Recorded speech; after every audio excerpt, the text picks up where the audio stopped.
right, welcome in everybody.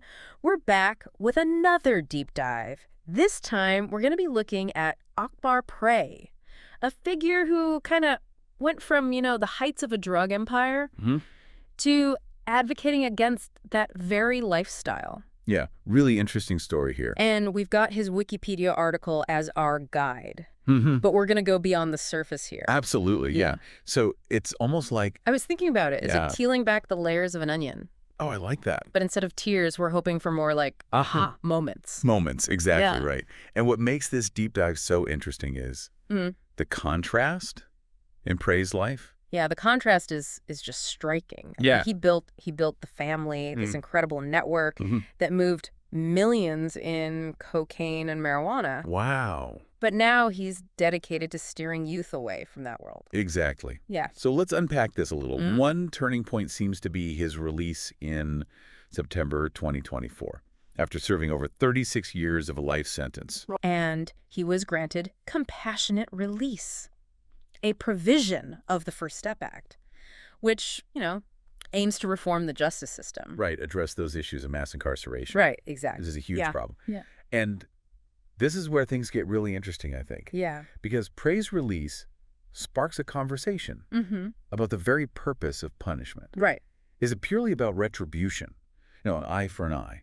Or should there be space for rehabilitation, for genuine change, and ultimately redemption? Yeah, that's the question, right? And Prey's story adds another layer to it because he didn't just serve his time passively. Yeah. He became a voice from within the system. Absolutely. He wrote The Death of the Game, a book directly warning youth about the dangers he knew firsthand. And not only that, he also became a columnist for Don Diva magazine, a publication that speaks directly to the urban community. Right. He even contributed to works by Nikki Turner. Oh, wow. The popular urban fiction author. I didn't know that. Yeah, so it's like he's intentionally using platforms that resonate with the very demographic he hopes to influence. It's like strategic, like he's using his past to dismantle the system he was once a part of. Yeah. But let's talk about his foundation, Akbar Prey's Foundation for Change, APFFC. It's actively working to provide at-risk youth with alternative paths, aiming to break that cycle of crime before it even starts. And what's so fascinating here is the potential impact of Prey's personal story. Right. I mean, here's a former kingpin, someone who lived and breathed that life, now serving as a mentor. That authenticity, I think, can hold immense weight, especially for young people facing those same crossroads. Yeah, and it makes you wonder, can someone truly change? Can someone who built their life on crime genuinely dedicate themselves to preventing it? It really forces us to look at the complexities of human nature, the potential for change, and this idea of redemption. Yeah, I mean, and to really understand the magnitude of his transformation, we got to rewind a bit. Yeah. Back to his conviction. This was a high-profile case. 126 witnesses. Wow. Many, just to testify about his lavish spending habits. Wow, so they were really trying to paint him as this... like a high roller, living large off ill-gotten gains. And you have to consider the context, too. This was the peak of the war on drugs in the 80s and 90s, an era marked by aggressive law enforcement and harsh sentencing. Exactly. So it begs the question, was Prey made an example of? Did the focus on his substantial wealth overshadow other parts of his case? Yeah, it definitely raises questions about the legal strategy employed during that period. It seems like the prosecution was really focused on portraying him as this symbol of excess fueled by illegal activities. And it also ties into the larger conversation about criminal justice reform and all the debates surrounding it. It's almost like his case highlights the very questions at the heart of those reform efforts. How do we balance accountability with second chances? How do we create a system that is just and equitable while also allowing space for rehabilitation and redemption? That's a really nuanced conversation. Yeah. And Prey's story, I think, really serves as a compelling case study. Yeah, and I think to really understand the depths of his transformation, we got to delve deeper into his time behind bars. Yeah. Into those experiences that shaped his present path. Absolutely. We need to look beyond the headlines and explore what happened during those 36 years, those moments that fueled his desire to dismantle the system he was once a part of. For sure. So we've established Prey was more than just an inmate, serving time. He was actively writing. Oh, yeah? Taking on editorial roles. Editor-in-chief of Gangster Chronicles. Really rolls off the tongue, doesn't it? Talk about a title that fits the bill. It does. It does. It really shows his commitment to using those experiences to help others. Yeah. Almost as if he's saying, hey, I walk this path. Yeah. I know what's up. And let me tell you, it's not worth it. And I bet that message hits different when it's coming from someone who has been there. Oh, absolutely. It's not just theoretical anymore. It's like lived experience. Yeah, exactly. It has a certain authenticity to it. Yeah. Having walked the path, coming out the other side. But, his transformation didn't erase the consequences of his actions. He faced some serious health challenges, hypertension, prostate issues, glaucoma. He even lost sight in one eye. Wow. And let's not forget the double hip replacement that he underwent in prison. Yeah, it really reminds you that even someone who held such a position of power is still vulnerable. Right. Brings it back down to earth a little bit. It does. It really humanizes him. Yeah. Reminds us that regardless of our past deeds, we all share that common fragility. Right. But also raises questions about the conditions, in the prison system, the healthcare access, the toll that a sentence like that can take on someone's well-being. Yeah, absolutely. And speaking of his release, it was granted under this compassionate release provision of the First Step Act. Right. And for those who don't know, this was a bipartisan effort to reform the criminal justice system and try to reduce mass incarceration, which has really disproportionately affected some communities. Absolutely, yeah. And Prey's case becomes really interesting in this debate. There's some who argue compassionate release should be applied more broadly, especially for those who have served significant time and shown genuine effort towards rehabilitation. Yeah. They see it as a way to address the overcrowded prison system and acknowledge that potential for change. Right. On the other hand, there's some who would say that leniency undermines the severity of the crimes and could pose a risk. Yeah. That's the other side of it. Public safety. Yeah, it's complex. It is. There's valid points on both sides. And Prey's story, it brings this debate into focus, with his high-profile case and his work against that lifestyle. What do we believe is the purpose of punishment? Yeah. Is it just about retribution?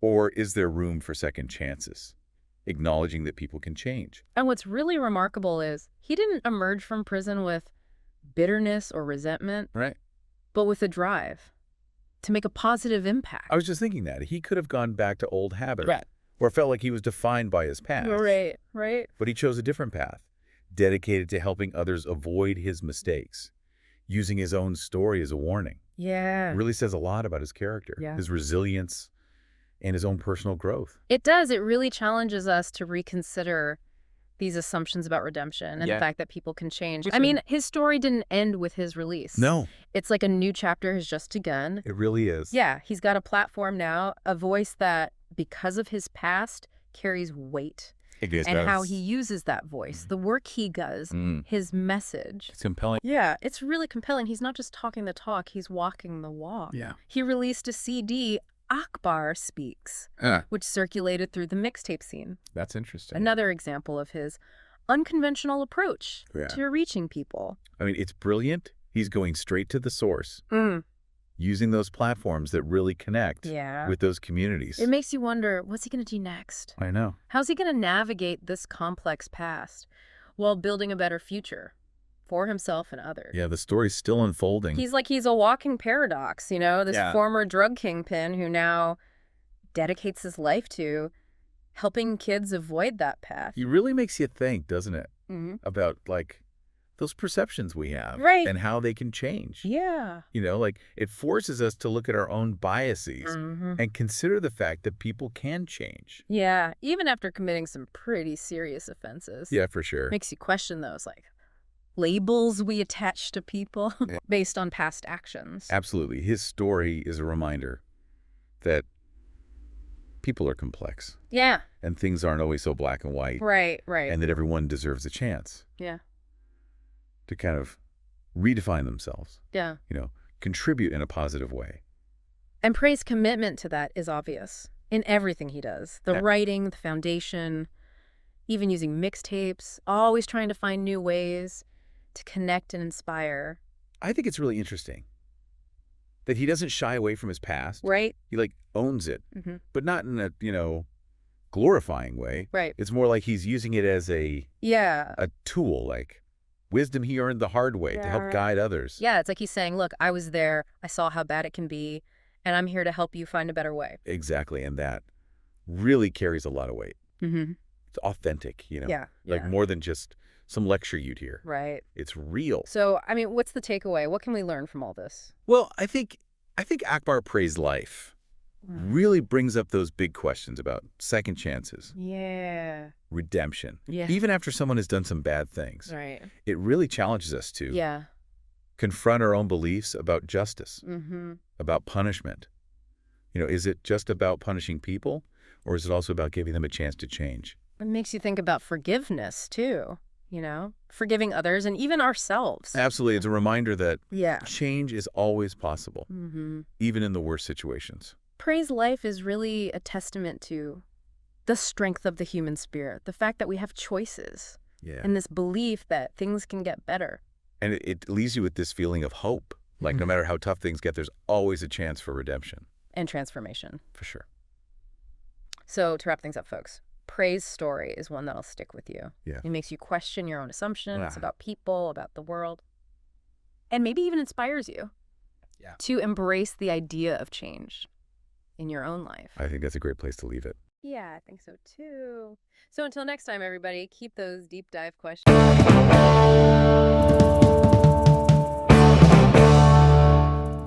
All right, so you wanted to learn more about the criminal justice system, right? Well, buckle up because this one's a doozy.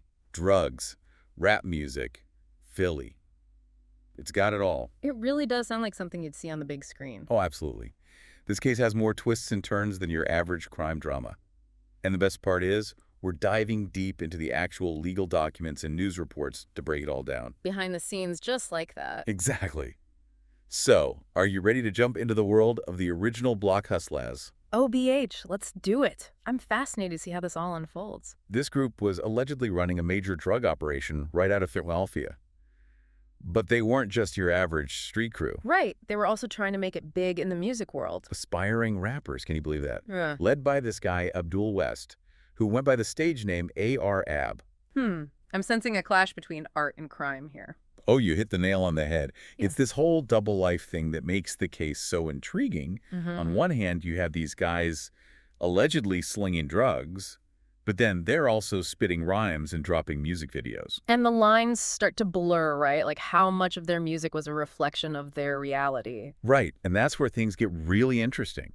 Because according to the documents, some of West's lyrics directly reference their alleged activities. Oh, wow. So he's rapping about the crimes, essentially. It's almost like he was writing his own confession in his songs. I mean, there were even details like names and locations that lined up with the actual investigation. So did the prosecutors use those lyrics as evidence against him in court? You bet they did.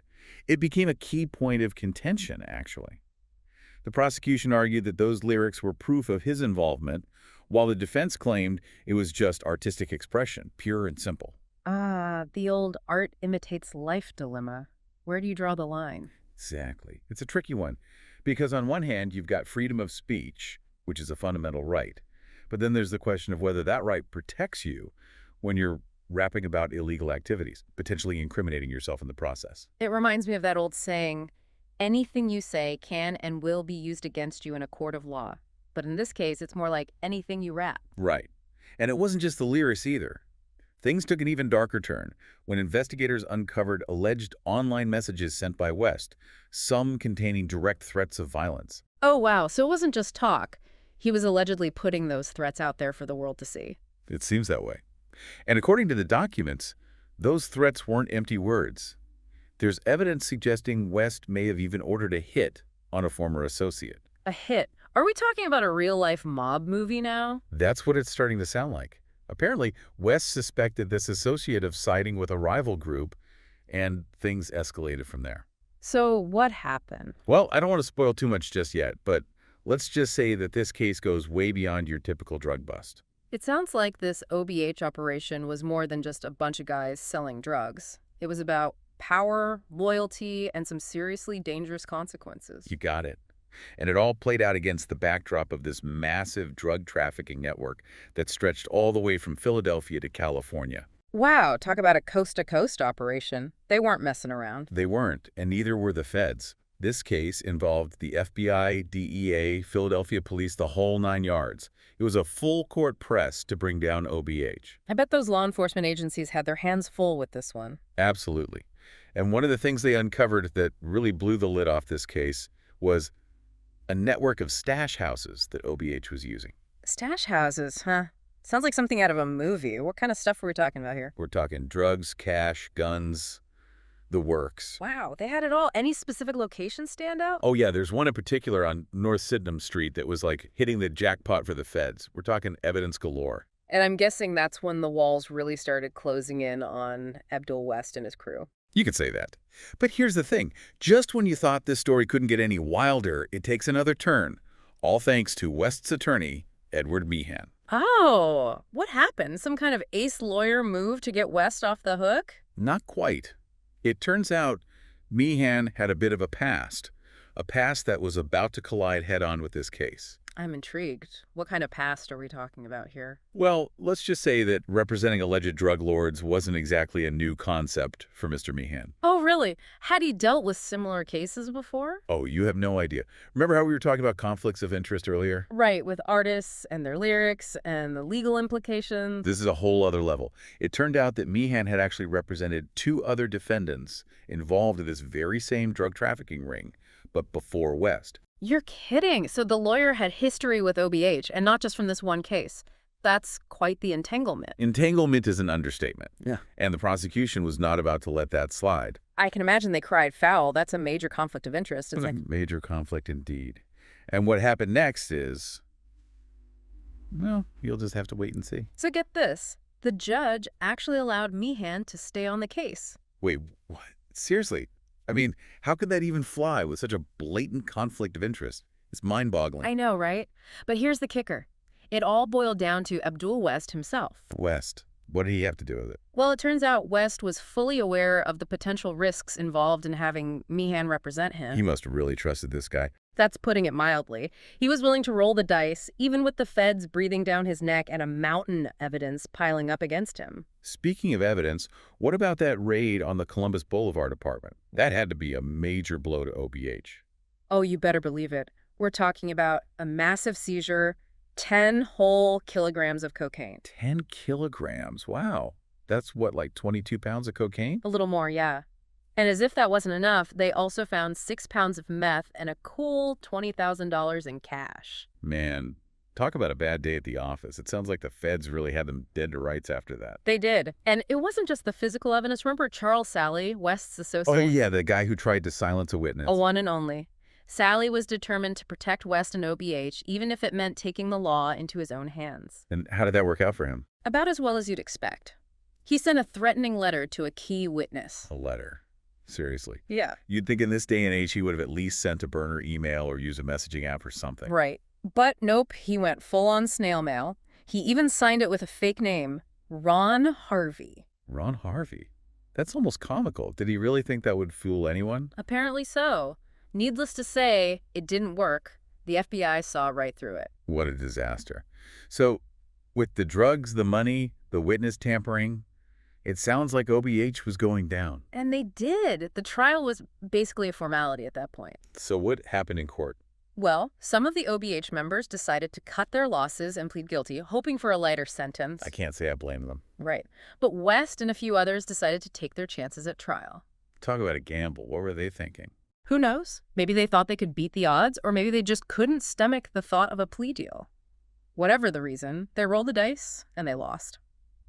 The jury came back with a guilty verdict on multiple counts, including conspiracy to distribute controlled substances. Wow. So that was it for OBH. Game over. Game over. Their reign in the Philadelphia drug trade was officially over. And then came the moment of truth sentencing.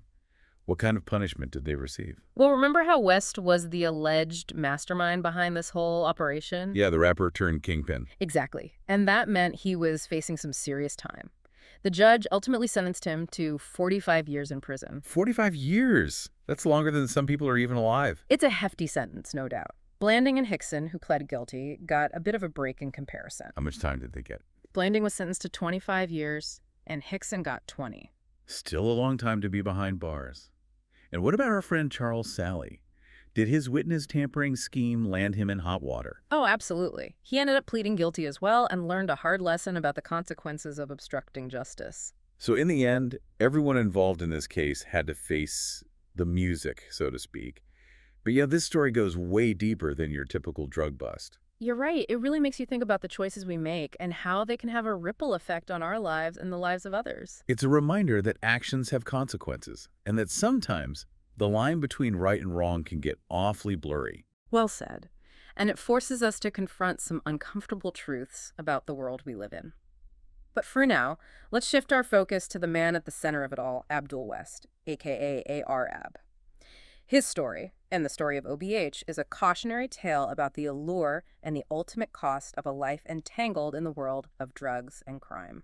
It's almost like a Greek tragedy, the rise and fall of a kingpin who used music to tell his story, but that story ultimately led to his downfall. It really is, and it makes you wonder how much of his music was a reflection of his reality versus a way to escape it, to process the darkness he was surrounded by. It's that whole write what you know idea, right? But in West's case, what he knew was incredibly dangerous, and putting it all out there, well, it came back to bite him in a big way. And it brings us back to that question we keep bumping up against. Can we, or should we, separate the art from the artist? Can you appreciate the music while condemning the actions? It's a tough one. I mean, you hear the music, and there's this raw talent there, this ability to connect with people on an emotional level. But then you learn about the crimes, the violence, and it's like, man, how do you reconcile those two things? Exactly. And it's not just a question for us as listeners, right? The legal system had to wrestle with it too. They had to decide, are these lyrics just artistic expression, or are they evidence of something more, something criminal? And in the end, the court basically said, nope, those lines are way too blurred. This isn't just art. It's part of a bigger, darker picture. It's a cautionary tale, no doubt about it, for any artist who delves into the darker side of life in their work. There's always that line, that blurry line between what you can say and what you can't. When does freedom of expression cross over into criminal liability? There's no easy answer. Definitely not. And it's something we all need to keep thinking about, talking about, because this isn't just about Abdul West and OBH. It's bigger than that. It's about art and responsibility and the crazy ways that crime, justice, and all of our lives intersect. So as we wrap up this deep dive into the world of OBH, what's sticking with you? What are you taking away from all of this? I think for me, it's just a reminder that things are rarely as simple as they seem, especially when it comes to the criminal justice system. You see the headlines, you hear about the crimes, but there's so much more going on beneath the surface. There are human stories, complex emotions, tough questions that don't always have easy answers. Absolutely. It's a reminder that the world isn't black and white, it's a whole lot of gray. And sometimes the most important questions are the ones that don't have a clear-cut right or wrong response. Well said. And I think that's a good place to leave it for today. We're going to step out of the courtroom for now, maybe explore something a little less heavy next time. But for those of you who are fascinated by this whole world, the intersection of art, crime, and the law, there's a ton of stuff out there to dig into. Who knows, maybe one of you will be inspired to pick up a law textbook or two, maybe become the next Johnny Cochran. But until then, thanks for joining us on this deep dive, and we'll catch you next time.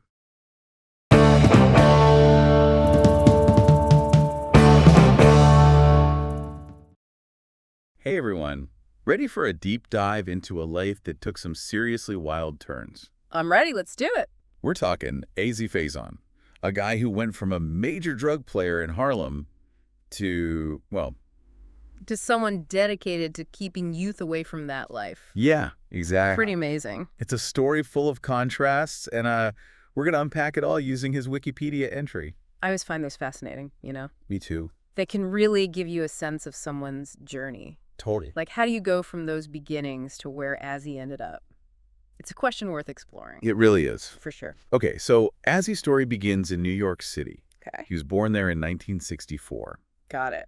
One of 7 kids. Wow, a big family. Yeah, raised by a single mother. Must have been tough. And then things get even tougher. Oh. They had to move to Harlem after a fire in their building. Oh, wow. That's rough. Can you imagine the impact that kind of instability has on a kid? Oh, absolutely, especially at a young age. That kind of disruption can really shape a person's path.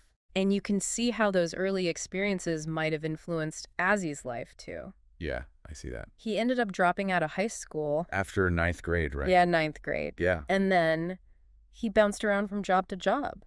Makes sense. Even worked at a dry cleaner's for a while, like 2 years. Interesting. And that's actually where things took a pretty unexpected turn. Really? A dry cleaner's? Yeah.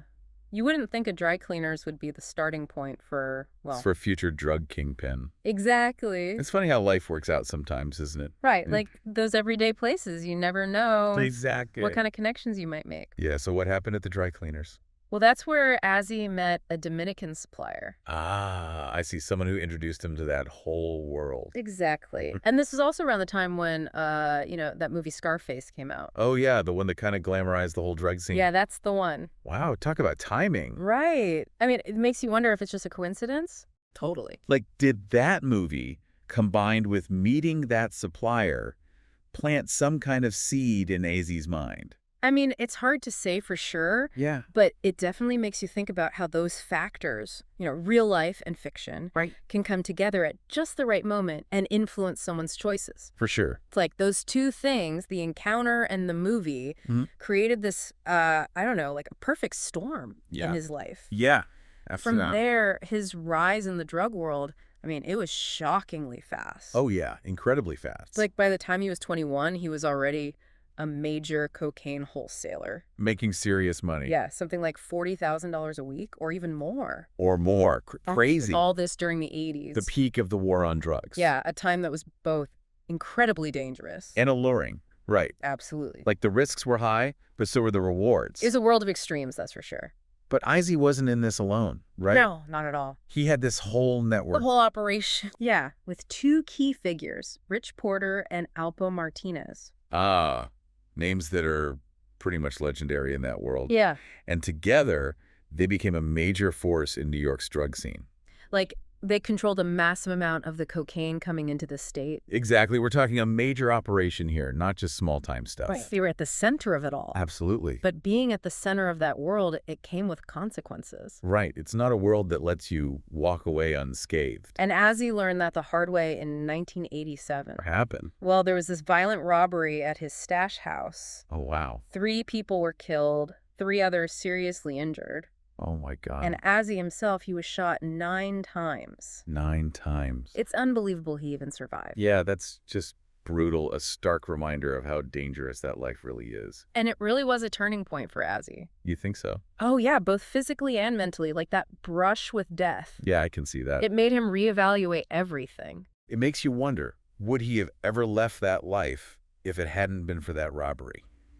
That's a good question. Hard to say for sure. Yeah. But that event, it definitely shattered his sense of invincibility, Yeah, it forced him to face the reality of the path he was on. Exactly. And it wasn't just him, the robbery. It had this ripple effect. Oh, how so? Well, their whole operation started to fracture after that. Oh, I see. And tragically, Rich Porter was murdered by Alpo Martinez in 1990. Oh, wow. I remember hearing about that. And then Martinez himself, he was arrested and convicted a year later. So everyone involved basically met a tragic end. Yeah, except for Azzy. What happened to him? He chose a different path. Really? He walked away from the drug trade completely. Wow, that's a huge decision. And he dedicated himself to something entirely, helping young people avoid the same mistakes he had made. So he went from being a kingpin to a mentor.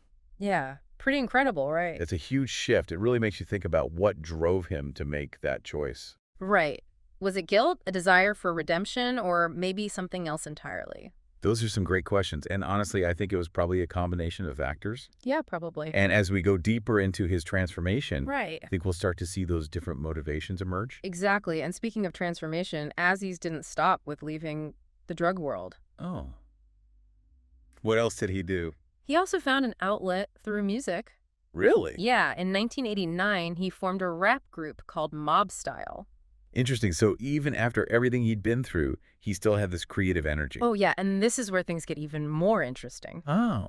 Mob Style, they started out with that classic gangster rap sound. Makes sense. But then they shifted gears to what? A more conscious style of hip-hop. Wow, that's a big change. Right. It's like he was using music to process his experiences. And to send a message. Yeah, exactly. A message about the realities of that life, maybe. Yeah, and maybe even to reach those who might be drawn to that same lifestyle. Right. Using his platform to try to steer them in a different direction.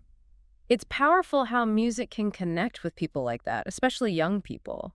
Yeah, it can speak to them in a way that nothing else can. And Azzy's desire to reach a wider audience, it didn't stop there. What do you mean? He eventually got involved in film, too. Oh, wow, really? Yeah, his life was actually portrayed in that 2002 movie, Paid in Full. Oh, I've seen that. Yeah. The one where Wood Harris plays him, right? Yeah, that's the one. Wow, that's pretty incredible. It's like he was taking his story to an even bigger stage. Yeah, like he wanted to make sure it was heard. Exactly. Going from living that life to seeing it depicted on screen. It must have been surreal. Totally surreal, and it makes you think about the whole process of looking back on your life. Especially a life as intense as his. Yeah, no kidding. But he didn't stop with the movie. He didn't? Nope. He also worked with a street documentarian Okay. named Troy Reed on a project called Game Over. Game Over. That's a powerful title. Right. And then, to go even deeper, he co-authored a book with Agai Tahimba. Really? Yeah, and the book is also called Game Over, The Rise and Transformation of a Harlem Hustler. Wow. So from music to film to writing a book. It seems like he was determined to share his story in every way possible. Like he had a message he needed to get out there, a story he felt compelled to tell. And through those different mediums, he was able to reach so many more people. Making sure his experiences wouldn't be forgotten. Exactly. It's a story that deserves to be heard. Absolutely. So as he goes from kingpin to, dedicating his life to community work. To making a positive change. Right. And it wasn't just about leaving his past behind. No, it was about actively working to prevent others from going down that same path. Exactly. So how did he actually make that impact? What did he focus on? Well, one of the things that really stands out is how he used his personal experiences. Okay. In what way? I mean, he lived on those streets. He knew the temptations, the dangers firsthand. He could connect with those kids in a way that someone who hadn't walked in his shoes, well, they just couldn't. So it wasn't about preaching or lecturing. No, not at all. It was about sharing his own journey. His own struggles. Exactly. His regrets, his redemption, the whole thing. And by being so open about his own vulnerabilities. He created a space for real connection. Yeah, he wasn't judging them. No, he was guiding them. Yeah. Trying to help them find a better way. I bet hearing from someone who had actually been there, made those mistakes, and come out the other side. I mean, that had to be incredibly impactful. Yeah, way more than just listening to someone who'd never been in that situation. Absolutely. It's about Right. authenticity, empathy. Right. As he wasn't some distant authority figure. He was someone who understood their reality, Yeah, someone they could relate to. and that made his message resonate so much more. It sounds like he really understood the power of storytelling. Oh, he definitely did. He knew how to connect with people on that level. So, did he have any, specific methods or programs he used in his work with youth? Well, he recognized that there's no one-size-fits-all solution. Right. So he took this multifaceted approach, Huh. He spoke at schools, community centers, prisons even, Wow. sharing his story, offering guidance. But he also went beyond just talking. Oh, yeah, absolutely. He was all about action. So what else did he do? He worked to create opportunities for young people, helping them develop skills, find jobs, anything to give them a real alternative to the streets. It wasn't just warnings, it was about providing real support. Exactly. Tangible support, real opportunities. He understood that breaking that cycle, it takes more than just words. Yeah, it's about addressing those root causes that often lead young people to that life in the first place. Like poverty, lack of opportunity. Yeah, that sense of hopelessness. It's like his approach was about looking at the whole picture. Yeah, and understanding that it's not just about individual choices. But about creating a supportive environment. Exactly. A community that lifts people up instead of dragging them down. And that really connects to a bigger conversation, right? Absolutely. A conversation about the systemic factors that contribute to these cycles. So it's not just about AZ's individual story. No, it's a reflection of larger societal issues. It makes you think about those underlying issues. The things that make certain communities so vulnerable. And what we can do to address them. It's a conversation we need to be having. Absolutely. And AZ's story, it's like a starting point. A way to open up that dialogue. It raises some really important questions, Yeah. Like, what creates those environments where someone like AZ can rise to power in the drug trade in the first place? And what can we do to break those cycles? Those are questions that are still relevant today. They really are. AZ's story might be rooted in a specific time and place. But it speaks to challenges that so many communities still face today. It has this, timeless quality to it. Absolutely. And it's not just about social activism either, right? No, Azzy's story has also had this huge impact on popular culture. Yeah. We talked about the movie Paid in Full. But there are other films, documentaries, music even. It's interesting how his story has become part of the cultural narrative, Like a cautionary tale. but also one that shows the possibility of redemption. Yeah, it's like a modern-day morality play. I like that, a morality play. It reminds us of the complexities of the drug trade, The allure, the violence. the human cost, But it's also this testament to the human spirit, the power to overcome adversity. to make a positive impact. Azzy's story is a reminder that even in the darkest of times, there's always hope. There's always a chance to change, And to contribute to something positive. especially for young people facing similar challenges. Yeah, it's a message of resilience. A message that we can all learn from. Absolutely. So now that we've talked about his transformation and his impact on the community, Great. let's shift gears a bit and focus on his legacy. Okay. How is he remembered today? What's the lasting impact of his work? Okay, so we've really gone deep on Azzy's journey from, the drug trade to becoming a youth advocate. It's been quite a story. It has, but what about his lasting impact? How do we even begin to think about Azzy's legacy? It's a tough question. It is. I mean, how do you measure something like that? Exactly. I think, though, we can see Azzy's legacy in a few different ways. Okay, how so? Well, on a personal level, it's the countless individuals whose lives he directly touched, The young people he worked with? Yeah, the ones he mentored, guided, gave a second chance to. Right. Those are the real testaments to his dedication to change. It's like his impact just keeps rippling outward, It does. He makes this huge change in his own life, and then he dedicates himself to helping others do the same. Exactly. It's pretty remarkable. It really is. And then there's the broader cultural impact. Right, like we were talking about before. His story, it's become this powerful narrative that's woven into movies, documentaries, music. It's a reminder that even those who've made serious mistakes, They can still turn things around. yeah, and make a real difference in the world. And Azzy's life, it might be unique in a lot of ways, Right. but it also speaks to these universal human themes. Yeah, like the struggle for redemption, the desire to leave your mark. It's pretty powerful stuff. It is. It's interesting how he used all those different platforms to share his experiences, film, music, even writing. He really did. Did he ever talk about why it was so important for him to tell his story? I think he felt this responsibility, to use his past to warn others about the dangers of that life. The dangers of the drug trade. Yeah, but it was more than just a cautionary tale. What do you mean? He also wanted to show that change is possible. That no matter how far down a dark path you've gone, there's always hope. Exactly. There's always a chance to create a different future for yourself. And that message, it's so important for young people today. Especially those who are facing similar challenges. Poverty, lack of opportunity. The allure of easy money. It's easy to get caught up in that when you don't see another way out. And Azzy's story, it's like a reminder that there is another way. There's always hope. But it's not just about individual choices, right? No, we have to address those root causes too. The systemic issues that contribute to these cycles. Exactly. We can't just tell young people to stay away from drugs. Right. We have to create communities where they have real opportunities. Access to education, jobs. Positive role models. Yeah, Azzy understood that. He did. And he worked so hard to build those kinds of support systems. He was trying to change the game, Not just for himself. but for his whole community. And it seems like he succeeded in a lot of ways. I think so. He made a real difference. In people's lives, in the broader conversation about these issues. He really did. But what about us? What can we take away from his story? How do we continue his work? I think it comes down to action.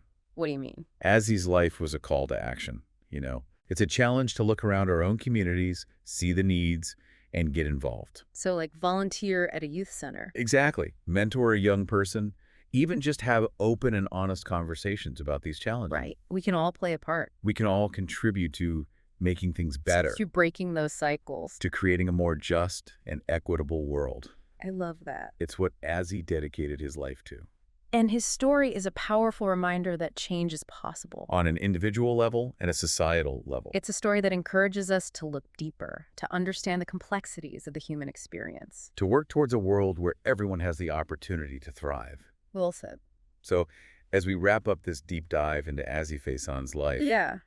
I hope you're walking away with a sense of hope Inspiration. and a renewed commitment to making a difference. Because Azzy's story shows us That even in the face of adversity, the human spirit can overcome anything. and create something truly meaningful. This has been an amazing journey. I've really enjoyed it. Me too. And I hope it's given all of you a deeper understanding of Azzy Faison's life and legacy. He was a remarkable individual. He really was. So until next time, keep exploring, keep learning, and keep diving deep into the stories that matter.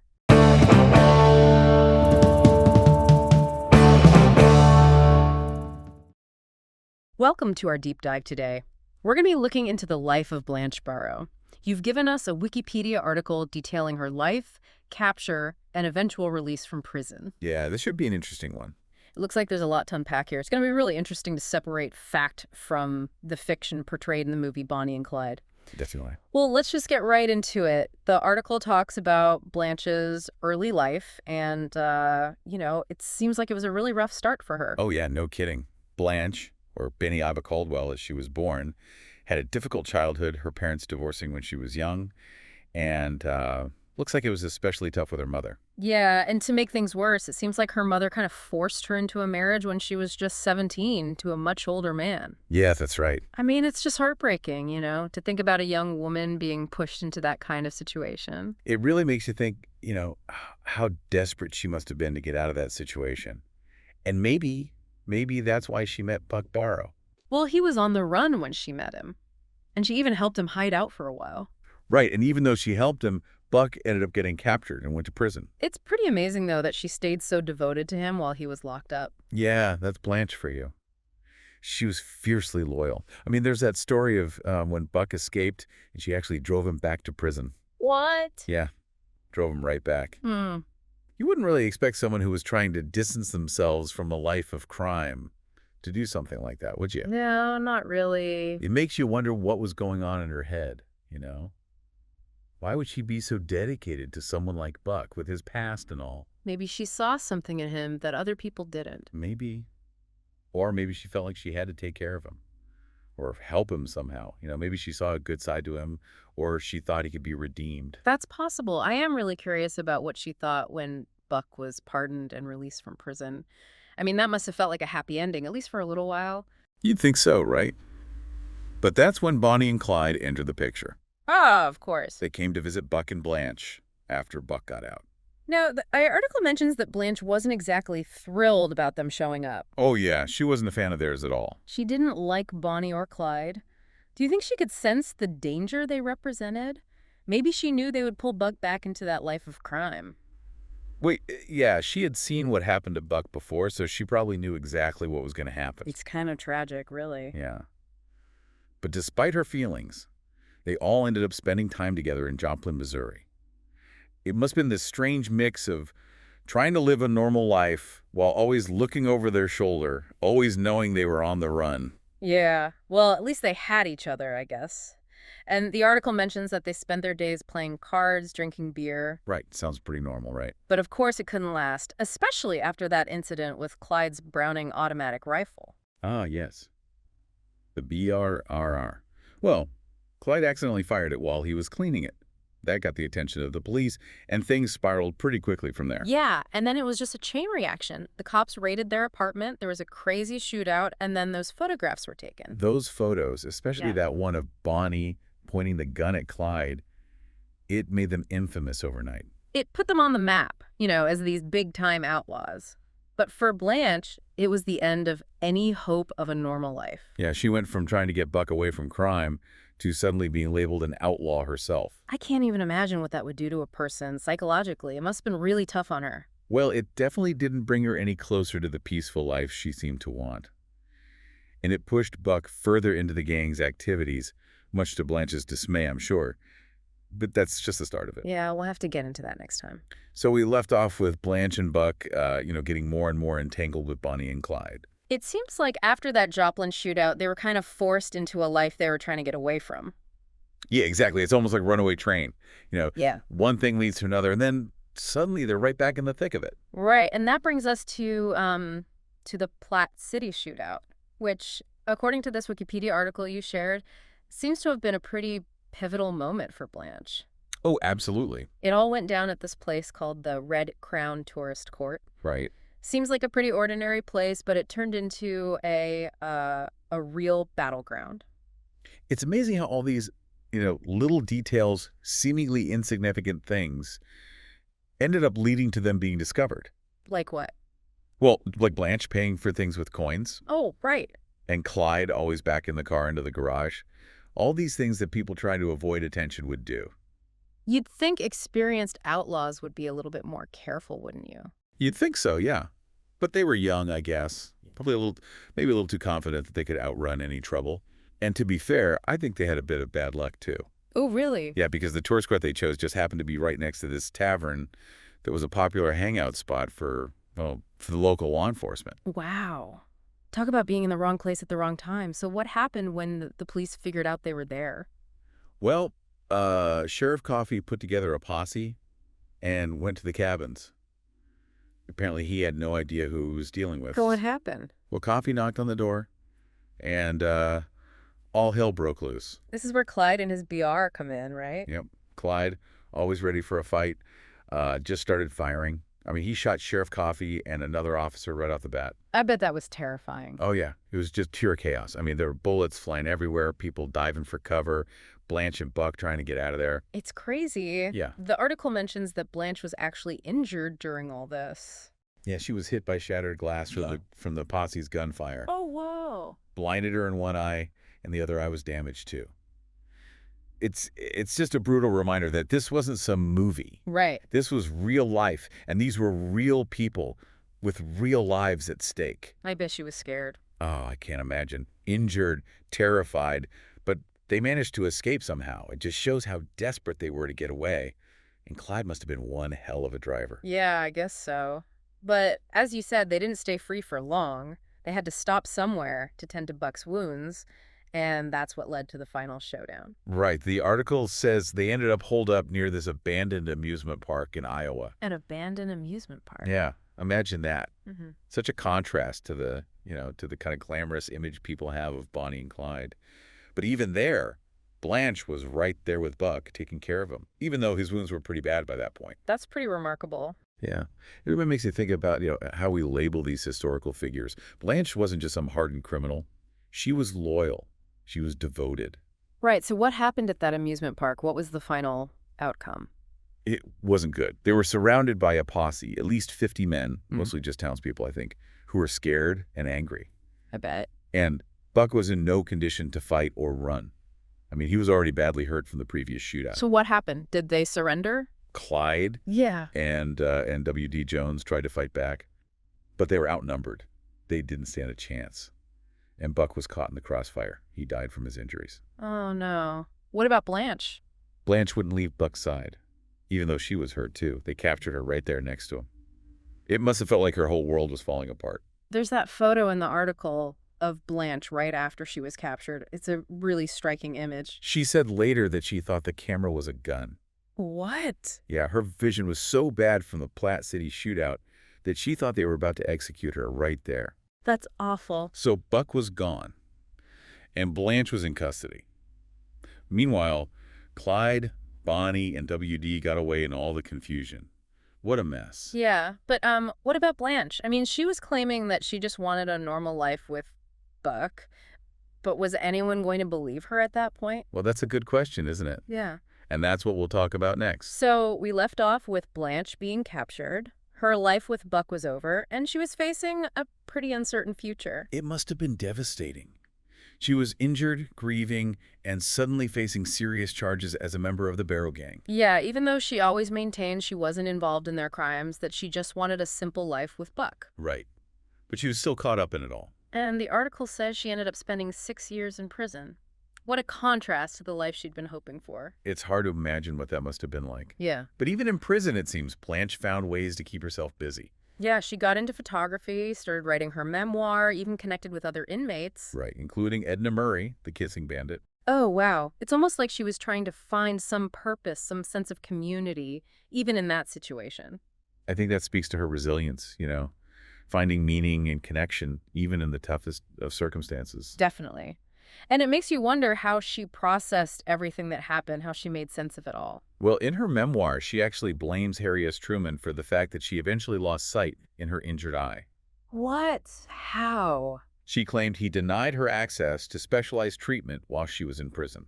That's quite an accusation. It is, and whether it's true or not, it highlights the complexities of the prison system and the challenges faced by those who are incarcerated. Absolutely. It's a good reminder that there are always different perspectives, different sides to every story. Right. And for Blanche, that time in prison marked a turning point.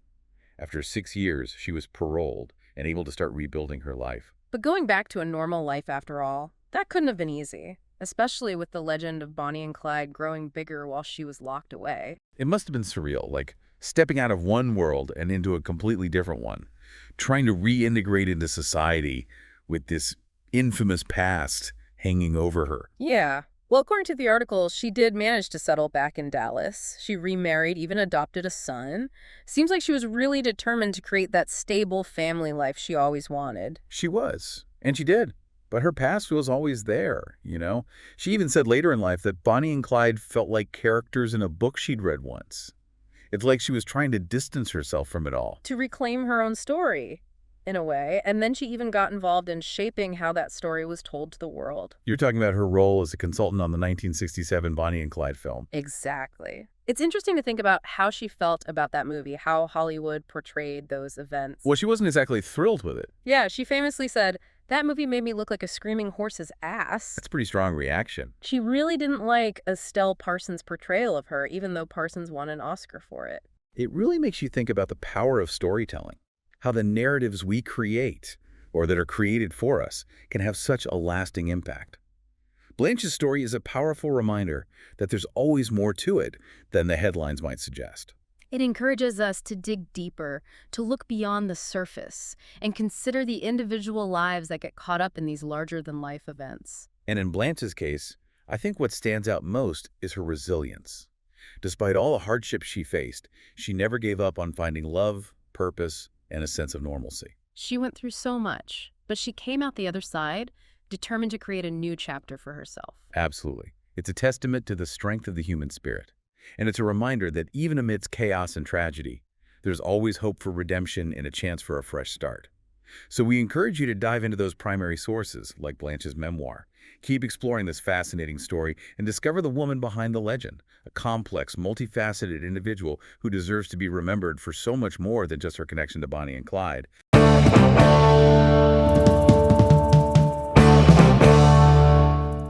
Welcome back, everybody, to the deep dive. You know how this works. We take your sources, we extract the good stuff. Yeah, the hidden gems. Exactly.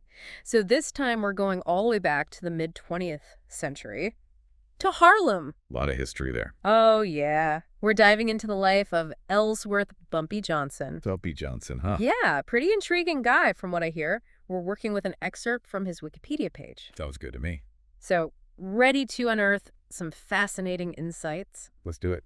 I gotta say, though, when I hear the name Bumpy, I picture like a cuddly teddy bear. Haha. Not quite the image that comes to mind with a gangster. Right. But I guess looks can be deceiving. In this case, definitely. Actually, the nickname came from a bump on the back of his head. Oh, so no cool gangster origin story. Well, not for the nickname anyway. His life was a whole other story. Okay, a bump on the head, gotta be a distinctive feature, so let's go back to the beginning then. Charleston, South Carolina, 1905. He was born in 1905. Wow. And his childhood sounds rough. Even before, organized crime. Oh, absolutely. When he was just 10 years old, his older brother, Willie.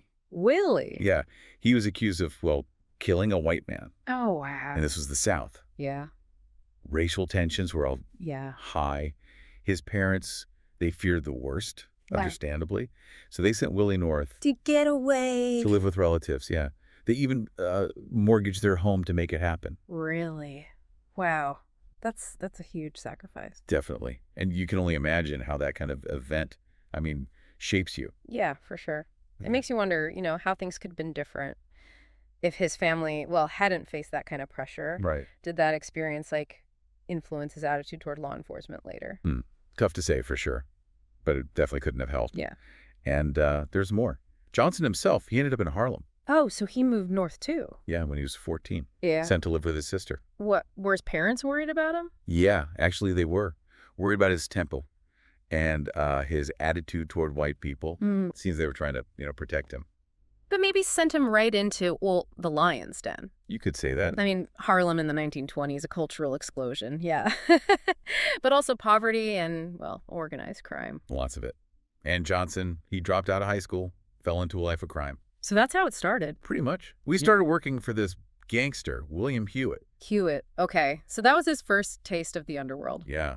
But his real rise to power, that came through Madame Stephanie St. Clair. Hold on, Madame Stephanie St. Clair. That sounds, well, fancy. Right. The Queen of Numbers in Harlem. Queen of Numbers. That's not what I expected. She ran the numbers racket. An illegal lottery thrived in black communities. Oh, okay. It's the numbers racket. Yeah. It was, well, complicated. Yeah. For many, it was a lifeline. A way to make money when, legitimate opportunities weren't there. It is discrimination. Exactly. But it was a dangerous game, too. And St. Clair. She was a force to be reckoned with. So not exactly a fairy tale, but I'm curious. How did Bumpy Johnson end up working for her? He became her enforcer, her muscle. He was young, trying to make his way. Was it the power that drew him in, the money? Maybe both. Yeah. But it was also a war. St. Clair was fighting Dutch Schultz. Dutch Schultz, the mobster. The one and only. They were fighting for control of the Harlem numbers racket. Wow. A black woman taking on the mafia? It was huge. A battle for territory and respect. Yeah. And it got violent. How violent? Over 40 murders. 40. Jeez. We talk about these big names, but it's easy to forget the human cost. True that. And for Bumpy, this was more than business, right? He was fighting for his life, his place in Harlem. Absolutely. He wasn't just muscle. Johnson was smart, strategic when Schultz was killed. Oh, that's right. He was killed. Johnson saw an opportunity, negotiated a deal with the mafia, cemented his power in Harlem. So ambitious, Yeah. but also a pragmatist, knew when to make deals with, well, the devil. You could say that. Walking a tightrope. That's a good way to put it. Balancing his ambitions with the realities of power in Harlem. Exactly. But this deal with the mafia, did it change how the numbers racket worked? Was it better for the people or worse? It's complicated. The violence, it did go down after Schultz was gone. Okay. But the mafia, well, they were still profiting. Yeah. So did the community benefit? Debatable. Yeah, I guess so. Like that saying, meet the new boss, same as the old boss. Right. But let's talk about, the morality of the numbers racket. We've said that for a lot of people, it was a source of income, but was it exploitative? That's where things get really interesting. You got to remember the context. Legitimate opportunities, for black people especially, scarce. Mm-hmm. Systemic racism. Yeah, for sure. The numbers racket. Yeah, illegal. But it let people support their families. Gave them a bit of agency in a system that was stacked against them. So was Bumpy Johnson seen as a villain or someone providing a service, even if it was flawed? That's the question, isn't it? Some folks, they saw him as a protector, someone who kept the streets safe, provided for his people. Oh. Others, they saw the criminal, profiting from their desperation. It's a gray area, and that's what makes his story so fascinating. Yeah, totally. It's a reminder that history, it's not black and white, it's all about perspective. Exactly. Speaking of perspective, let's move on to his later years. 1952, right? Right. Convicted on drug conspiracy charges, 15 years in prison. Alcatraz. Inmate number 1117. Mm-hmm. Pretty wild to think about. This guy who'd ruled the streets of Harlem, now stuck in America's toughest prison. Alcatraz, that name, man. It carries so much weight. Must have been a harsh reality check. It wasn't a vacation, that's for sure. No, I imagine not. But prison, it couldn't break him. He got out in 63, and despite, a few arrests. He stayed active. Oh, yeah. But there's this incident in 1965. It makes you question the whole ruthless gangster image. What happened? He staged a sit-in at a police station. A sit-in. Bumpy Johnson. Seriously. Yeah.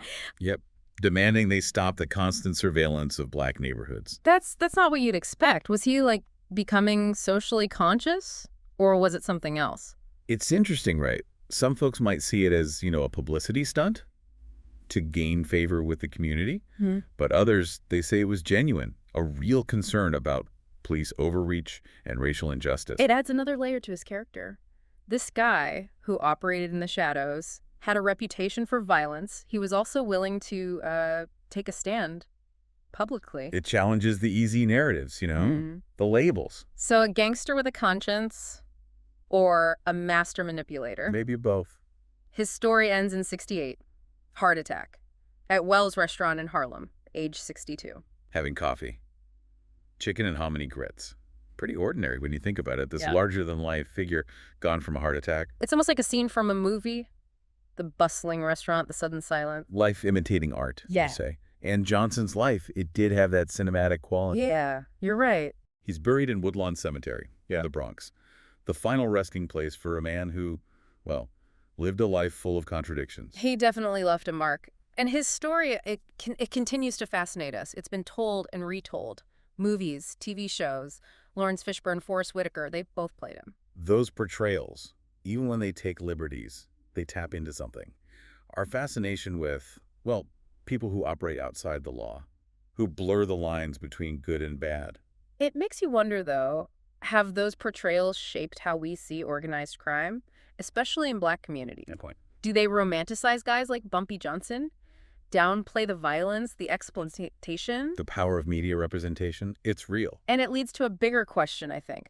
How do we reconcile those two images? The ruthless gangster and the community leader, the guy who fought against injustice. That's what historians are trying to figure out. It's a tough one for sure. Seems like the more we learn about him, the more complicated he gets. Yeah, it's true. A man of contradictions. Shaped by some pretty powerful forces. His life really shows those complexities, doesn't it? Race, poverty, the pull of power, all of that. Definitely. So as we wrap up our deep dive into Bumpy Johnson's world, what's the big takeaway? What should our listener remember? I'd say it's about looking beyond the surface. Don't settle for the simple stories, Bumpy Johnson, he was more than just a label. He was a man of his time. He was dealing with limited choices. Impossible odds, really. It reminds us that history is full of these figures, right? People who don't fit neatly into boxes, good or bad. Yes. And their stories, I think they can teach us a lot about ourselves, about, the choices we make, the things that shape our lives. For sure. And when we see these stories in the media, documentaries, movies, whatever, we gotta remember there's always more to it. That's a great point to end on. Thanks for joining us on this deep dive. Hopefully you've come away with a fresh perspective on Bumpy Johnson and a deeper understanding of how complicated history really is.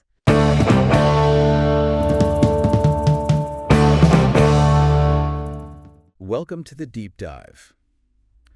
Today, we're diving into juries. Jury duty. Yeah. And we're going beyond the sort of like the typical courtroom drama, right? We actually have court documents from a case where things got really interesting during deliberations. Oh, yeah. This is, we've got allegations of coercion. Wow. We've got a hung jury. Oh, wow. We even have a juror reading a Bible during deliberations. Okay, so we got a lot to unpack here. We do. But I think one of the things that's really fascinating about this case is it highlights just how delicate, how many things go on at the same time. Totally. When a jury's trying to reach a verdict.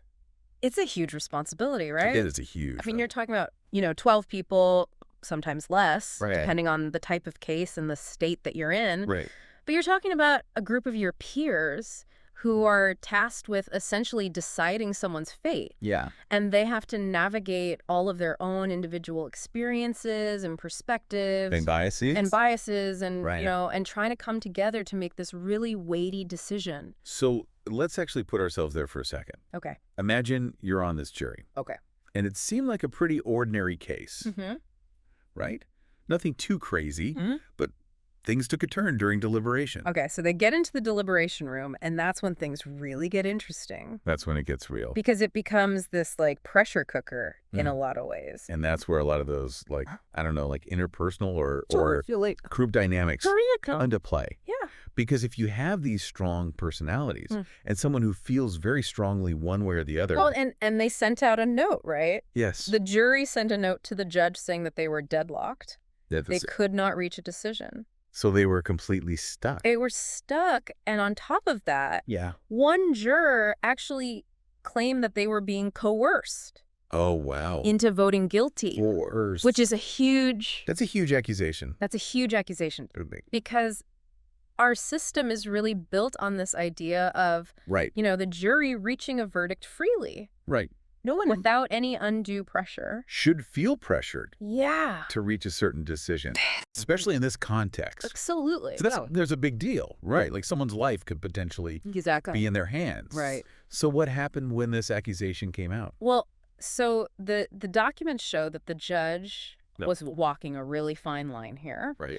Because he reminded the jury multiple times that they should not change their vote just for the sake of expediency, right? Just to get out of there. Just to get out of there, Right. He emphasized over and over again that this was about justice. Justice, not speed. Not speed. Right. It's not about, Exactly. how quickly they can reach a verdict. Right, and that's really important. Right, because it's like you don't want to pressure a jury into a verdict. But you also need a verdict. You need a verdict. So he's kind of walking this... What's this total tightrope? Tightrope. Yeah. And this is where this really fascinating area of legal precedent comes in. The Allen charge. The Allen charge, yeah. So tell us about the Allen charge. What is that? So the Allen charge, it's basically Yeah. a set of instructions that a judge can give to a deadlocked jury to encourage them to keep deliberating and try to reach some kind of decision. And it's named after this 1896 Supreme Court case, Allen v. United States. But, and this is really important, it's incredibly controversial. Why is it so controversial? Well, because like you were saying, you don't want to pressure the jury. Right. And so if I'm a juror, right? Yeah. And the judge is saying, hey, you guys really need to try harder to reach a decision. Yeah. I might feel pressure to just go along with the majority, even if I'm not convinced. Exactly. Because you don't want to be the one to hold everything up. Right. And that's exactly why it's so controversial. Right. Because it can very easily stray into that territory of coercion. Right. And we don't want that. Which undermines the whole right to a fair trial. 100%. And in fact, this case actually references another case. Oh, wow. State v. Nicholson. Okay. And in State v. Nicholson, the Louisiana Supreme Court actually banned the use of the Allen charge. Really? They said it's too coercive. Wow. We're not doing it. Wow, so they straight up banned it. Yeah, they said this is a potential threat to impartial justice. Wow. That's really something. It's a big deal. Yeah. And it just goes to show you how important it is to make sure that the jury's decision is actually their decision. Right, because what's the point of having a jury if they're just going to be pressured into, what the judge wants or what they think the judge wants or what someone else wants. Right. It defeats the purpose. It defeats the whole purpose. Exactly. So how did the judge in this case handle this? Because you've got this Allen charge, which is controversial. Some states have even banned it. Yeah. But he also needs them to come to some sort of consensus, right? Well, and that's where it gets really interesting is that he seems to have been very aware of the controversy surrounding the Allen charge because he very carefully avoided those specific phrases or instructions that have been deemed coercive. Right. So he was very careful about his wording. Very, very careful about his wording. But he still had to encourage them to reach a decision. So what he did was So he did something really kind of brilliant, I think. He reminded them that they could change their minds. Oh, interesting. He said, if after further discussion and consideration of the evidence, you are genuinely persuaded by other jurors, you are allowed to change your mind. Oh, that's interesting. And in fact, he encouraged them to reconsider their positions if they felt like they were persuaded by the arguments. That's an important distinction. It is. Because he's not saying, you need to go back in there and figure it out. Right. He's reminding them that their individual opinions still matter. Exactly. That it's okay to change your mind. Totally. As long as it's, coming from a place of... genuine persuasion. Right. You're actually being persuaded by the arguments. So that's really interesting. It's such a fascinating case, right? It is a fascinating case. Because it's like, how do you balance those things? Right. How do you balance, like, the individual right of a juror to their own opinion with the need for the jury to reach a verdict? Like, how do you balance those things? Because they are in tension. They are very much in tension. And, we talk about how this is a fascinating case, and it's about to get more fascinating. It is. Because one of the jurors... oh, my goodness. ...was reportedly reading a Bible during deliberations. Okay, now we're getting to some really interesting territory here. Right. So it's one thing to have, those interpersonal dynamics at play, right? Sure. Where you've got, people on the jury, maybe they're trying to persuade each other. Right. Or maybe they're, feeling pressure from one another. Right. But it's a whole other thing to bring in. External material. Yeah, outside influence. Inside information. Yeah, absolutely. Right. Especially a Bible. A Bible, right? That's a big no-no. A big no-no, right? Yeah. So the legal system, I would imagine, there's rules about this. They have very specific rules about what's called extraneous materials. Extraneous materials, yeah. Because you want to make sure that the jurors are basing their decisions on the evidence that's presented at trial. Right. And not on their outside research. Right, or their opinion or their Google searches. Right, or in this case, religious texts. Right. Right, exactly. It needs to be about the facts of the case. It has to be about the facts of the case as presented in the courtroom. As presented in the courtroom. And that's so important because we want to ensure that justice is blind, right? That it's impartial. That it's not based on. And it's not swayed by these outside influences. Right. Any of these other things. Yeah. So what happened with the Bible? Was the juror allowed to No, he was not. to consult the Bible during the deliberations? So the judge, in this case, again, really trying to uphold proper procedure here. Right. He directly addressed the issue. Okay. He ordered the Bible to be removed from the jury room. Oh, wow. And reminded the jurors of their duty to only consider the evidence presented at trial when making their decision. So he shut that down pretty quickly. He shut that down immediately. But it does. But it raises the question, right? It raises so many questions because, where do you draw the line? Where's the line? Right. Because like, what if? Right. What if the juror wasn't trying to find answers in the Bible? Right. Exactly. Or they were just looking for like comfort or solace. Right. Right. Right. It's a stressful situation. Yeah, it's a stressful. People's lives are at stake. Right. And you're making these huge decisions. Absolutely. So, where's that line between harmless personal item? A personal item for comfort. Versus something that's going to influence your decision. That could potentially influence a verdict, right? Right. It's tough. Tough to know. Yeah, and I think that's where the judge has to really use their discretion, right? Yeah. And look at the totality of the circumstances. Right. And speaking of decisions, let's actually talk about the verdict in this case. Okay. Because this case used a 10-2 verdict. Okay, so not all 12 jurors. Which means not all were in agreement. Not all 12 jurors agreed. Right. Right. And that might surprise some people. It might, because a lot of people think that jury verdicts have to be unanimous. Right. But the Sixth Amendment, which guarantees the right to trial by jury, doesn't actually specify that it has to be a unanimous verdict, especially in state criminal trials. Wait, so you're telling me that in some states, you can be convicted of a crime? It's true. Even if not everyone on the jury thinks you're guilty? That's exactly right. That's... Welcome to the wild world of the American legal system. That's a lot to process, right? It is a lot to process. Because you think about, a jury of your peers, right? Like that's... It's kind of ingrained, right? It's ingrained in our minds. In our minds, we assume it means everyone has to agree. Right, it's unanimous. Right. And it's not always the case. It's not always the case. Right, yeah. Which is, very interesting. Very interesting. So you're saying it's up to each state to decide if they want to require like a unanimous jury or not. It's exactly right. Yeah, each state gets to decide. Wow. And there's no nationwide standard on this. So it's like a... Which I think surprises a lot of people. It's a patchwork, right? It's a total patchwork of laws. So, like, what are the arguments for and against these non-unanimous verdicts? Because it seems like a pretty weighty decision to leave up to just like chance based on geography. So people who support non-unanimous verdicts, they'll often say that it helps avoid hung juries. And mistrials, which they say saves time and money and resources for everybody. So their argument is basically like...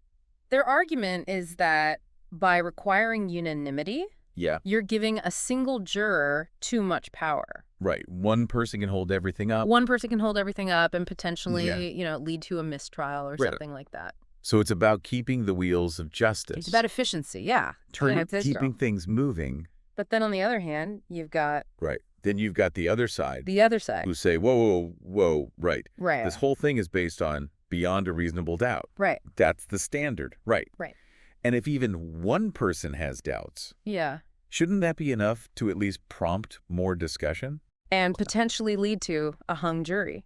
Right, because you would hope Yeah. that they would want to be absolutely sure. Right. Especially when someone's liberty is at stake. When someone's liberty is at stake. Like, this is not about speed and efficiency. It's not about, like, just checking a box and moving on. Exactly. Right. It's about making sure that we get it right. But making the right decision. Yes. And then another argument against these non-unanimous verdicts is... Yes, is the potential for bias.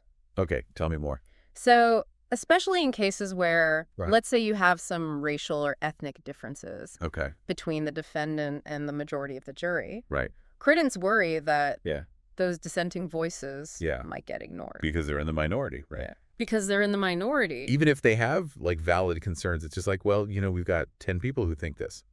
Right, and so they worry that these non-unanimous verdicts, Yeah. while they're legal, Right. might actually Really. have this disproportionate impact Right. On certain marginalized communities. communities Yeah. who are already, let's be honest, facing... Who already face an uphill battle, right? Yeah, they're already facing an uphill battle Yeah, in the legal system. absolutely. So then this isn't just like a... This is real. It's a philosophical... It's his real world stuff. It's real-world stuff. Yeah, this has real consequence. It has a real-world consequence. The real people. So this kind of makes me think about that Apodaca decision.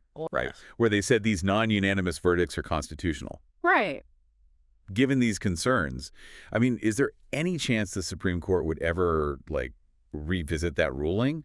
I think it's possible, and I think that Yeah. legal experts are looking at some of the recent decisions of the Supreme Court, and they're saying, this is interesting. Right. Because Yeah. it seems like they're really interested right now Yeah. in revisiting some of these questions about Right. individual rights, right? Right. And how they pertain to states' rights. Yeah. So, like, how much power do states actually have? How much power do states have? Right. And it seems like the court might be shifting a little bit in that area. So, are you saying that, like, even though... But you mentioned earlier the case of McDonald. Yeah, McDonald v. City of Chicago. McDonald v. City of Chicago, which was about the Second Amendment. Right, gun rights. Gun rights. Right. And so even though it's not about juries, right, it's about guns. Right. The way that the court ruled in that case has people wondering, I wonder how they're going to apply this in other areas of law. So you're saying that that McDonald case could have ripple effects. Potentially. Yeah, that's fascinating. Because McDonald really focused on this idea of the 14th Amendment, right? Okay. And the idea that the 14th Amendment is supposed to make sure that the states are upholding everyone's individual rights. Got it, got it. So it's like... And so now people are looking at cases like Apodaca. Right, which was about jury trials. Which was about jury trials. And saying, well, if they're going to apply this stricter standard of review to the states under the 14th Amendment, could that potentially impact the Apodaca decision? Right, because you've got this question of, like, are people's rights being violated by these non-unanimous verdicts? That's a question, right? Wow. That's the question a lot of people are asking. This is fascinating because it's like Right. we started out talking about this one case. Right. And we're seeing how it's connected to all these other... It's all interconnected. All these other cases and all these other bigger issues about... Bigger issues. Individual rights. And, it's about federalism. And states' rights. Right. Like, it's this whole... It's all tied together. It's all tied together. And that's what's so fascinating about studying the law, right? Right. Is that it's not just about these abstract principles. Right. It's about how these principles play out in the real world. In the real world. Yeah, with real people. With real people who are being impacted. And that's what this case really, I think, highlights. Right. It's like we think about a jury of your peers, and it sounds so simple. Right. We think about, 12 people in a room, they'll figure it out. Right. But it's so much more complicated than that. It's so much more nuanced. There's so much more going on. There's so much more going on. There's so many... Behind the scenes things happening. Right. And I think this case really underscores how much is at stake in every single trial. Right. And how important it is for the jury, for the judge, for everyone involved to, like, be aware of these things. Be aware of it. And to really try to prioritize fairness. Prioritize fairness above all else. Above all else, right. Because at the end of the day, that's what it's about.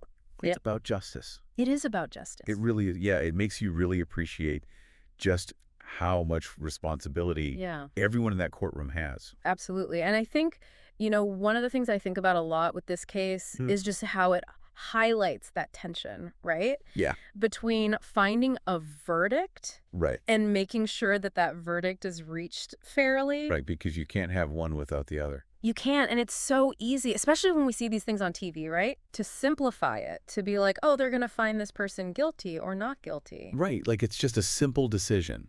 Right, but we don't always see all of the nuance. And deliberation, the arguments. The back and forth. The evidence. The careful consideration of all of these different factors. And the instructions from the judge. And the potential for bias. And the ways in which. It's a lot. It's a lot. It's a huge responsibility.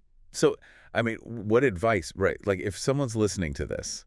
And they're like, okay, I might get called for jury duty someday. Right. What advice do we give them? Take it seriously. Take it seriously. That's the biggest thing. You know, a lot of people. We joke about it. We joke about like, ugh, I got jury duty. Right. How can I get out of it? But it's like, no, actually. But it's important. This is a cornerstone of our democracy. It's a cornerstone of our justice system. So we should all be willing to participate. Be willing to serve. Be willing to serve. And when you're there, be present. Right. Listen with an open mind. Right. Engage in the process. Don't take it lightly. Don't take it lightly. Because these are real people's lives. Real people's lives that are being impacted Absolutely. By these decisions. Absolutely. And I feel it's so easy to get caught up in the drama of it all. It is. It's easy to get swept up in the narrative. Right. Especially when it's like a high-profile case. Right. But we have to remember that at the end of the day, it's about justice. It's about justice. Right. It's not about entertainment. It's not about being a juror on TV. Right. It's not about writing a book about it afterward. Right. It's about making sure that the process is fair. That justice is served. And that the outcome is just right. And because everyone deserves that. This case really does a good job. It does. Of highlighting just how complex. How nuanced. How challenging this all really is. How important it is. Right. Because we say, like, oh, you have a right to a trial by jury. But it's like, right. But what does that actually mean? What does that actually mean in practice? What does that look like? What does it look like? What are the procedures? Right. What are the rules? What are the potential pitfalls? Right. And And the thing is, those answers. It's different everywhere we go, right? They're different everywhere you go. Because every state has their own rules. Their own rules, their own laws. It's fascinating. It's amazing. Well, on that note, I think we're going to have to leave it there. I think so. But thank you so much for having me. For taking us on this deep dive. Of course. Into the world of jury duty. It was my pleasure. This was a really interesting case to unpack. It was a fascinating case. Lots of twists and turns. Lots of twists and turns. So for everyone listening, the next time you get that jury summons. Don't throw it away. Don't throw it away. Don't try to get out of it. Think of us. Think of this case. Think of this case. Think about all of the things that we talked about. And consider it an opportunity to really participate in this. Absolutely. Really vital part. A really important civic duty. Of our justice system. A cornerstone of our democracy. Well said. All right. Until next time, everyone. See you next time. Stay curious.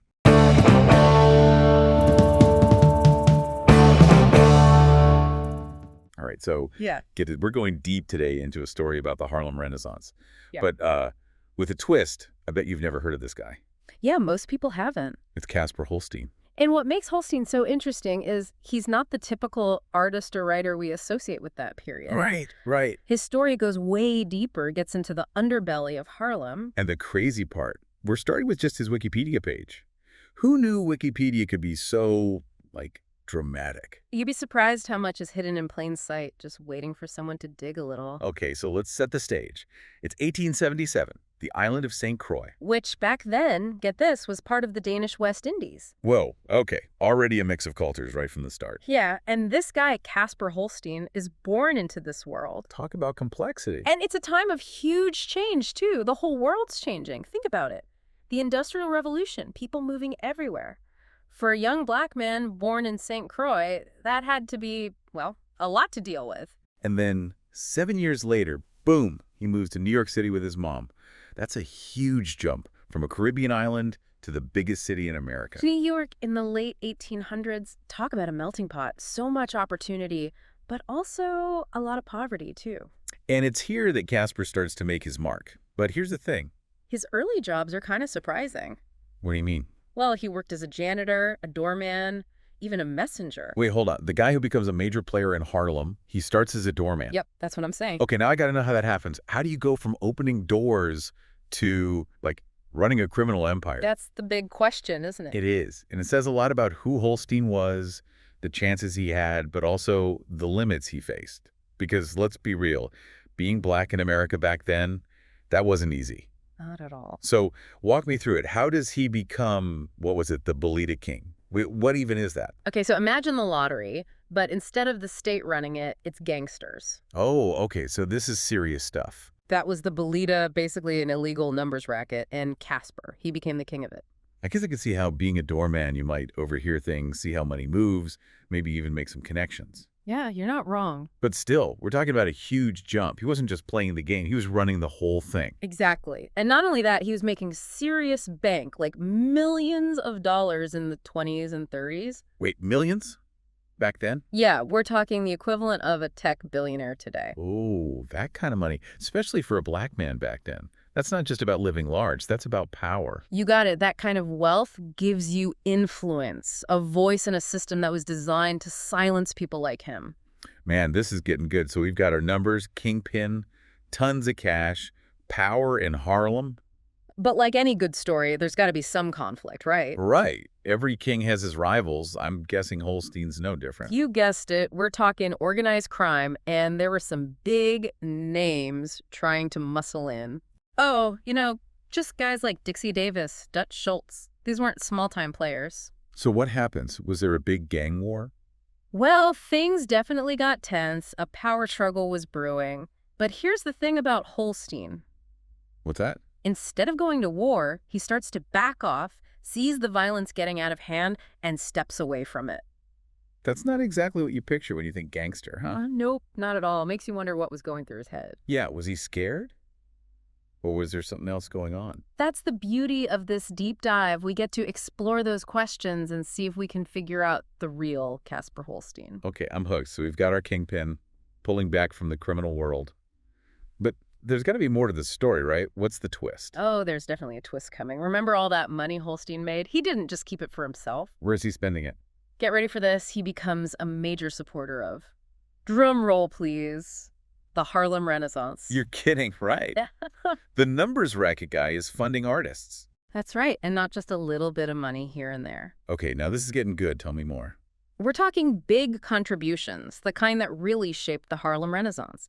He was funding dorms at black colleges, supporting artists, writers, even saving important institutions like the UNIA Hall from foreclosure. Wow, so on one hand, illegal gambling. On the other, making sure black students have a place to live, artists have support.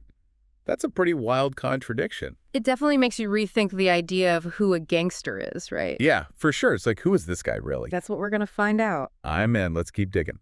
So we've got this fascinating guy, this numbers kingpin, but also a big supporter of the Harlem Renaissance, like two sides of the same coin. And I'm really curious about the whole philanthropy thing. Like, how did he actually use his money to make a difference in Harlem? Well, one of the most interesting examples is this place called Holstein Court. It was a building he built specifically for black professionals, business owners, that sort of thing. Interesting. And you said earlier he started out as a doorman. Do you think that experience, shaped this project? It's hard not to see the connection, right?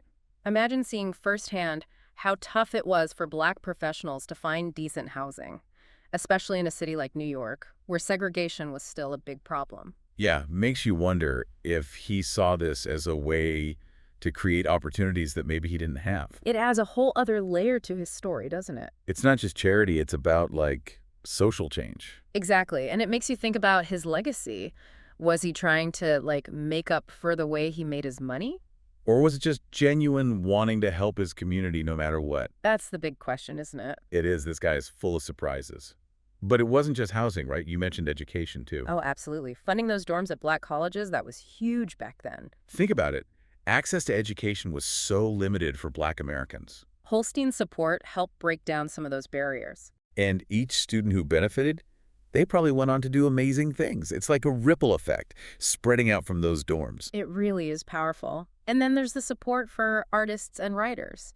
We don't know the specific names, but it makes you wonder who he helped, what kind of art did he like? I can picture him, at a jazz club, surrounded by all these artists talking about art and politics. It's a cool image, right? Yeah, and it reminds you that history is not just facts and figures. It's real people living their lives, changing the world. Exactly. Okay, but we got to be honest here. We can't just ignore the illegal gambling.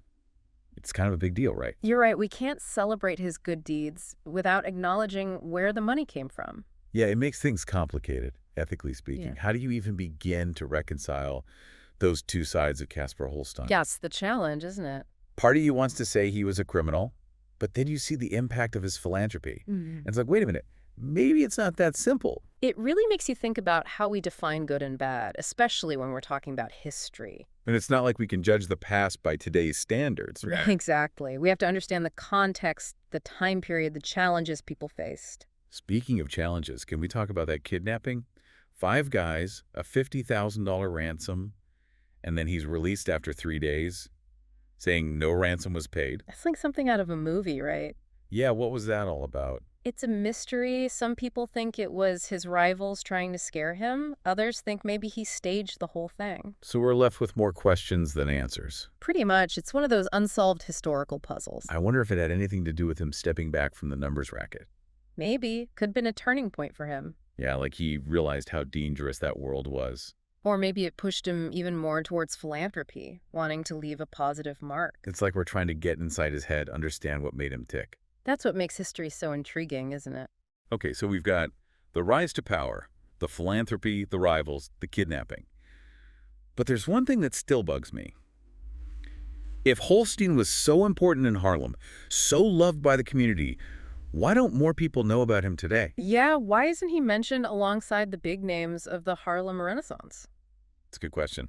Historians have been debating this for a while, but one theory is that his criminal activities overshadowed everything else. It's like people can't see past the bad stuff, even though he did so much good. It's easier to celebrate the pure artists, the ones who fit our image of the Harlem Renaissance. But by ignoring people like Holstein, aren't we missing a big part of the story? Absolutely. We're denying the complexity, the contradictions that make history so interesting. It's like trying to sanitize the past, make it fit our ideas of right and wrong. But history is messy. It's full of gray areas. That's where the real stories are, in those gray areas. So what do we do with all this information about Casper Holstein? It's a lot to process. The first step is to just acknowledge the complexity. Right. Yeah, don't try to put him in a box. He was both a product of his time and someone who challenged the system. And we need to keep digging. Explore the primary sources. Listen to the voices that haven't been heard. Like the artists he supported, the people whose lives he changed. There's so much more to learn. For our listeners who want to learn more, we've got some resources for you. Temples for Tomorrow. Looking back at the Harlem Renaissance is a great place to start. And if you want to dive deeper into the numbers racket, check out Black Gangs of Harlem, 1920-1939. And don't forget about primary sources, like newspaper articles from that time or first-hand accounts. The key is to stay curious, keep asking questions, and never stop exploring the past. That's how we make those connections with history and with each other. So while you're thinking about all that, we thought we'd share some perspectives from our listeners. We asked them what they thought about Casper Holstein, and their responses were really interesting. Let's hear what they have to say. Welcome back. It's part 3 of our deep dive. And I don't know about you, but I'm still trying to wrap my head around Casper Holstein. This guy was a numbers kingpin, but also like a champion of the Harlem Renaissance. It's a lot. It is. He's definitely one of those figures who keeps you thinking. Yeah, we've been talking about his philanthropy, his rivals, that whole kidnapping thing, and why he's not more well-known today. Yeah. And speaking of which, we asked our listeners to weigh in, share their thoughts about Holstein. Yeah, and we got some really interesting responses. What were some of the things people were saying? Well, one thing that came up a lot was the connection between his illegal activities and, all the good he did. Like, did his gambling profits actually fund his philanthropy? Right. Was he basically laundering money through good deeds? It's a tough question, ethically speaking. Yeah, and I've been wondering that myself. It's tempting to just connect the dots, but I don't know. It might not be that simple. You're right, it rarely is with history. We have to remember, Holstein had other businesses too. Nightclubs, investments. It wasn't all just the Bolita. So his wells came from different places, not just the illegal stuff. Exactly. And also, think about the context of the time, the Prohibition era. People's attitudes towards certain illegal activities were a bit more, shall we say, flexible. Yeah, I mean, if the government's telling you you can't even have a drink, maybe running a numbers game doesn't seem so bad. Especially if you're using that money to help your community. And that's what people in Harlem saw, right? They knew where his money came from, but they still considered him a hero. They did. It's like they viewed him as this Robin Hood figure, taking from a corrupt system and giving back to the people. It's a complicated moral equation for sure. It is, but it also highlights the complexities of that time period. So people were asking about the money, but what about his contemporaries? Did they ever criticize his, criminal side? It's a good question, and it reflects how different things were back then. Organized crime was a lot more intertwined with everyday life, especially for marginalized communities. Right, it was like their own system of power outside of the mainstream. Exactly, and for many, Holstein's activities were seen as a means to an end, a way to get the resources and influence needed to fight for their community. So it's like, as long as he was using his power for good, people were okay with it. It might sound cynical, but it does seem to fit with what we know about that era. It's just another reminder that history isn't black and white. There are so many shades of gray. That's what makes it so fascinating to study. Okay, so we've talked about the money, his contemporaries, but what about the bigger picture? Why isn't Caspar Holstein more famous today? Yeah, that's the big one, and honestly, there's no easy answer. Historians are still trying to figure it out, but as we mentioned before, it's probably a few things combined. Like, maybe his story's just too messy for the history books. You got it. It's easier to focus on the artists and intellectuals, those who fit the traditional narrative of the Harlem Renaissance. But by leaving out figures like Holstein, aren't we missing a big part of what the Harlem Renaissance was really about? Absolutely, we're losing that complexity, that nuance that makes history so compelling. It's like we're trying to create a sanitized version of the past. But the truth is, history is full of these complicated characters. And it's in those messy, complicated stories that we often find the most interesting truths. So what do we do with all this new knowledge about Caspar Holstein? Well, first, I think we just have to acknowledge the complexity. Don't try to put him in a box. He was both a product of his time and someone who pushed against the limits. Right. Embrace the contradictions, the good and the bad. Exactly. And keep the conversation going. Do your own research. Explore the primary sources. Look for the stories of the people he helped, the artists and writers.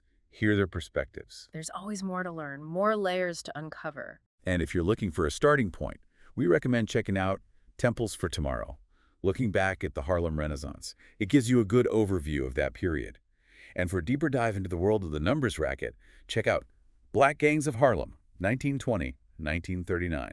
Those are great resources, and don't forget about primary sources like newspaper articles or first-hand accounts. The important thing is to stay curious, keep asking questions, and never be afraid to explore the past. Because that's how we connect with history and with each other. Well said.